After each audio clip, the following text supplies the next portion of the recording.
Hi, my name is Matt Tayden, and today we're going to be reading The Adventures of Frog and Toad, Spring, by Arnold Lobel. This was one of my favorite books as a child, and I can't wait to share it with you. Spring. Frog ran up the path to Toad's house. He knocked on the front door. There was no answer. "Toad, Toad," shouted Frog. "Wake up. It is spring." "Blah," said a voice from inside the house. "Toad, Toad," cried Frog. "The sun is shining. The snow is melting. Wake up." "I am not here," said the voice. Frog walked into the house. It was dark. All of the shutters were closed. "Toad, where are you?" called Frog. "Go away," said the voice from a corner of the room. Toad was lying in bed. He had pulled all the covers over his head. Frog pushed Toad out of the bed. He pushed him out of the house and onto the front porch. Toad blinked in the bright sun. "Help," said Toad. "I cannot see anything." "Don't be silly," said Frog.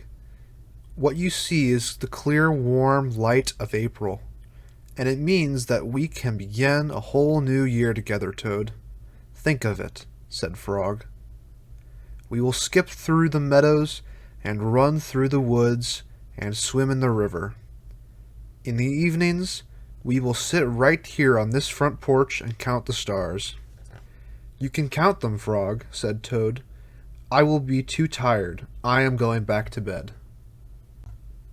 Toad went back into the house. He got into the bed and pulled the covers over his head again. "But Toad," cried Frog, "you will miss all the fun."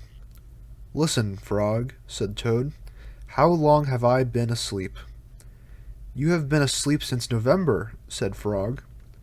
"Well then," said Toad, "a little more sleep will not hurt me. Come back again and wake me up at about 1/2 May. Good night, Frog." "But Toad," said Frog, "I will be lonely until then." Toad did not answer. He had fallen asleep. Frog looked at Toad's calendar. The November page was still on top. Frog tore off the November page. He tore off the December page, and the January page, the February page, and the March page. He came to the April page. Frog tore off the April page too. Then Frog ran back to Toad's bed. "Toad, Toad, wake up. It is May now." "What?" said Toad. "Can it be May so soon?" "Yes," said Frog. "Look at your calendar." Toad looked at the calendar. The May page was on top. "Why, it is May," said Toad, as he climbed out of bed. Then he and Frog ran outside to see how the world was looking in the spring.